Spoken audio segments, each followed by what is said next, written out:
Welcome back, guys. Magitru Mzadi. Mangituru Adam. So today we want to talk about, how are we handling our experience with having a career and trying to also have a happy, loving marriage, which I will definitely say is something that's very, very hard. Oh my goodness.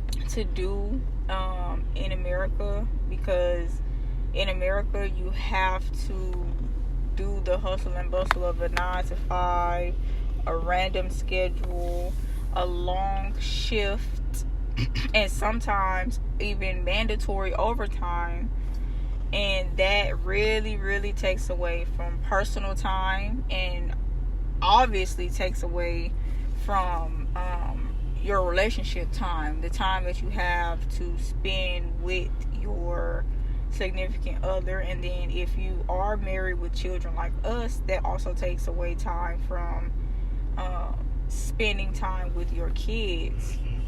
And so all of these times are taken away from you because of that 9 to 5, and it affects relationships drastically sometimes if you're not able to juggle them correctly. And that's 100% true. I think one of the biggest things that's helped us is the goals and commitments that we've set. Like, you have to have an open communication with your partner about your goals and your commitments. And this is dealing with your career, right? Like, we know that, okay, by the end of September, we're not going to be working anymore. That's a goal. And we're going to be moving to the Gambia, West Africa, in October. So that's the goal set, and we're committed to that goal. And we said, like Mzadi, she's going to stop working at her time. I'm going to stop working at my time. And we're committed to that. So we set a goal. We're committed to that goal. And that's helping us, move forward in our career and in our real life. So you have to juggle, the marriage. You have to juggle those two, but you have to have those goals. You have to have those commitments. Because if you tell your wife, okay, yeah, I'm gonna work a long schedule for 2 months out of the year, and then after that I'll have weeks off and we'll have more time together, but all of a sudden you don't have that time, and it's going months and months on end, and she's getting mad and upset. Well, problems can creep up. So you got to make sure that your goals and your commitments are open communication about that on both ends. You got to make sure your partner knows. So what do you think about the goals and you think, like, as far as goals and commitments, that's a strong point? Yeah, definitely. I think that and we talk about this, I feel like, several times, and we'll talk about this several more times, as to where in relationships, in marriages, you have to have a common goal and work towards that goal in order to sustain. Yeah. Because just like you said, and we've experienced this in our own personal relationship, where it's a drought sometimes in certain things. It might be a drought in sex for a while, or it might be a drought in the dating part of it, where we go out and we do things, or it might be a drought in the finances, or it might be a drought and just seeing that other person, depending on what kind of job or career that person has. So yes, definitely with being in a career or having a job, because let's face it, a lot of people don't always have a career, but most people do have jobs. With us personally having careers, having jobs, and trying to make our relationship work at the same time, we have been able to make that work only because we have been striving for the same things. So if I get home and I go straight to sleep and I'm not able to spend any time with Adam because he's waking up from sleep and going to work, and then as soon as he comes home, even when he comes home, it's still early morning, 2 a.m., 4 a.m., and I'm still sleeping. And as soon as I'm waking up, I'm getting up and getting dressed and going to work. We miss each other often, and because of that could cause more problems, and it has caused several problems before in our relationship, to where, you know, we might have felt like we weren't getting enough attention, or we might have felt like we weren't trying to meet the needs of the next person. But if you are able to figure out what the goal is as far as a unit and work towards that goal, you'll get through whatever drought you're in. Also, setting priorities. You know, balancing a career and marriage requires you to set priorities. Like, I always tell Zadi this: we have to prioritize ourselves, you know, and what we're trying to do over anything else, because when you do that, you won't get disappointed. You won't be trying to live up to somebody else's standards. So you have to make sure that you set priorities, you know, to balance your career and your marriage life, because that way you can prioritize, okay, I know that 90% of my attention needs to go to my marriage. I know the other 10% needs to go to my business. Our 60%, 40%, or 70%, 30%, however you break it down. And you can even be more, you know, in depth with it as far as certain aspects that you do. Or, okay, I know that I know she likes to get her nails done 3 times a month. So I'm going to prioritize and make sure, even though I'm working a lot, I know I'm going to make sure I get that done for her. That, you know, regardless of anything. There's certain things that you can do that transcend your work life to where no matter what, you're taking care of your marriage. So that is a big thing, prioritizing certain things in your marriage, because you can't let your career upend everything. What are you working for? Are you working for your job? Are you working for your legacy? And that's another thing that people need to realize too. Right. Yeah, I definitely think that my man should prioritize me getting my nails done 3 times a month. That's definitely a priority that I would love to have and love to see. But yes, that's definitely something that you need. I'm telling you, and prioritizing. And then, what were you going to say? No, go ahead. I'll let you finish what you're saying about prioritizing. Oh yeah, I mean, just prioritizing in general when it comes to a relationship, because, you know, we have kids. And not all marriages do, but some marriages do have children. And because children take up a lot. They take up a lot of mental space. They take up a lot of physical space. They take up a lot of personal time.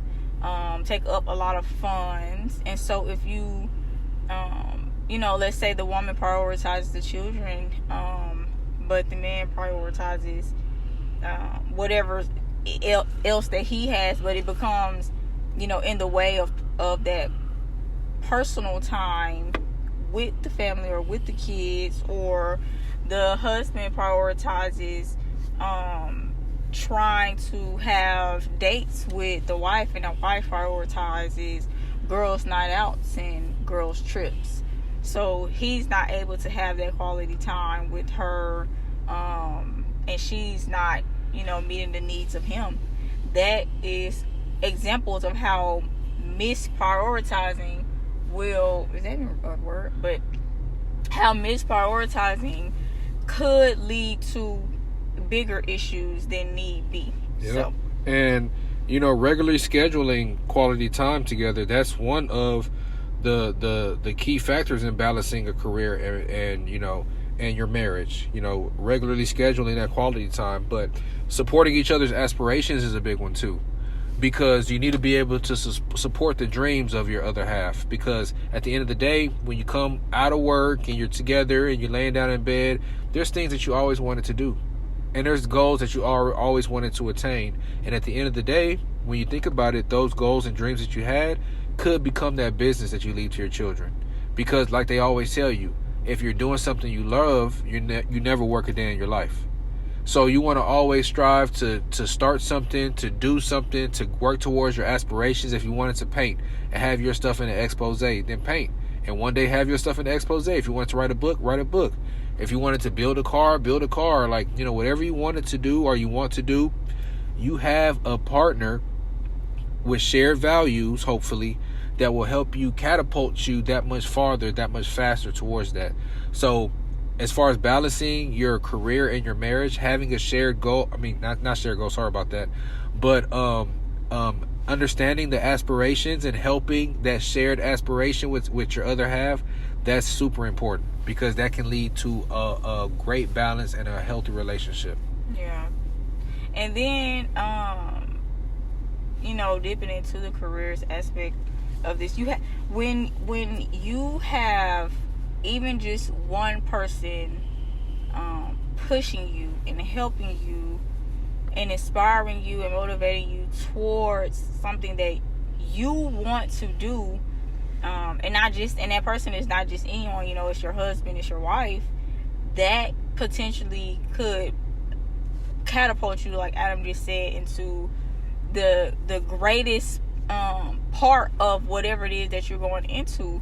So you might become, just off of love and hard work, you might become the top doctor, you might become the top dentist, you might become the top scientist, you might become the top aerophysicist, you might become the top CEO, you might become the top of whatever it is that you're in, just because you had that moral support from your husband, your wife, and not to cut your wisdom, babe, but also physical support, because sometimes having the other half to where you're trying to go take that night class, but you got kids, right? And now the husband or the wife can have the kids while you go, so it's physical and moral support. Right. Go ahead. Right. And everything adds up, and everything adds together. Like, an example right now is how me and Adam have our situation set up to support each other, where I work during the day and he works during the night. And so that supports not our careers, because we don't really aspire to be anything in America, but it supports our aspirations, towards Africa and towards the things that we really, really want to do with our life.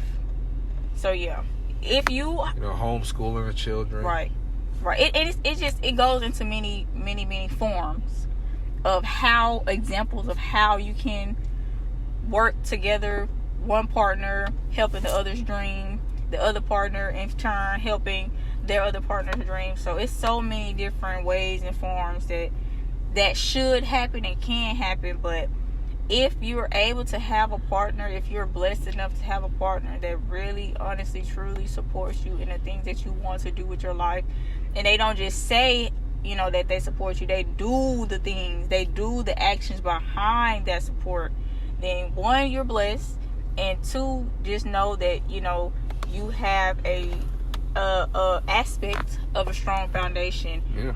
I mean, even this podcast, this was my wife's idea. This was Anxiety's idea, and I could have been like, oh no, I don't think that's crazy. But I was like, yeah, let's do it. That's supporting, and now we have a whole new thing here that didn't exist before.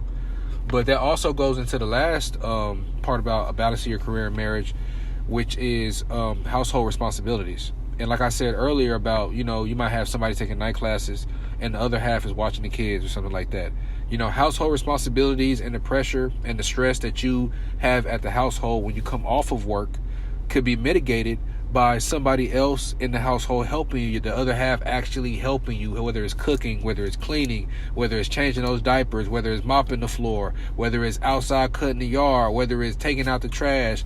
There's a lot of household responsibilities, paying bills, doctor's appointments. Like, there's stuff that each person does and each person can do to help, and especially we know now that women are way better at organization. So, usually women are doing a lot of the organizational stuff in the household. So anytime you can help them out with that, that's a plus for them. So, man, let's just listen to that one little tidbit there. But definitely responsibilities, because I know definitely when she gets off of home and she lays down and she stretches out and moans and groans, oh man, it was a long day. I massage her feet for her. That right there, that's a household responsibility. I know you might not think about it, but that's something that you definitely can do to help mitigate the stress and alleviate the stress of the career in your marriage. And like they say, a happy wife, a happy life. Yeah. And then, because everything, your home, when you come home, and right before you leave, that is your space of peace that you're supposed to have. Not everybody has it. And when I was growing up, I did not have that. But now that I'm an adult and I have control of my home, I very much look at my home and in that space as my peace. And so when I'm coming home from work, or if I'm coming off from my career job, then I have to come home and I have to wash dishes, and I have to come home and I have to clean up after the kids, and I have to come home and I have to homeschool them and give them some kind of attention and all this other kind of things. It takes away from that quality time that we talk about in our podcast, in a couple of our podcast episodes. It takes away from that quality time, which in turn takes away from the relationship. Because if I am not able to have self, then I am not able to give. So you have to be able to, once again, meet the needs of your spouse. If you know your spouse is working a long day, a long night, a long shift, then you want to take whatever load that you can off. It's not to say that whomever is home has to do all the housework, has to do everything for the kids, and has to do everything just period for the household. That is not true. But whatever you can take off just in that little bit amount of time, or however you can help, then that'll also help your marriage, and it'll help that love that could be lost in between going to work and going to sleep, and waking up and going back to work and going back to sleep. So absolutely, I mean, you hit it on the head, baby, as always. And like I said in the previous episodes, please guys, please let us know what you think below. Please comment and share your ideas on each one of these topics. Like I said, balancing your career and marriage is super essential. It's not easy, it's tough, but once you find some type of balance, some area to work around, it'll make your entire experience that much more fluid, that much more straightforward, and you'll have a way better marriage experience, guys, and women too. So make sure you like, comment, and subscribe. Please share it. Please watch our previous episodes. Please check out our other platforms, Instagram, Facebook, Twitter. We got a lot of different content coming for you guys. Our main channel, P.V.T.V Gambia. Please check that out. And our other podcasts we have as well, GCO Network. So thank you guys, and please stay tuned for more. Right. And if you are not listening to this or watching this on YouTube, then definitely check out our YouTube page and comment below your ideas and topics, or go to our Instagram page and DM us topics and ideas that you might want us to talk about, and we will talk about them here for you guys. Thank you so much for listening in, and we want you to remember that in all marriages and in all relationships, you don't just need to be together, you need to grow together. So thank you guys. Bye.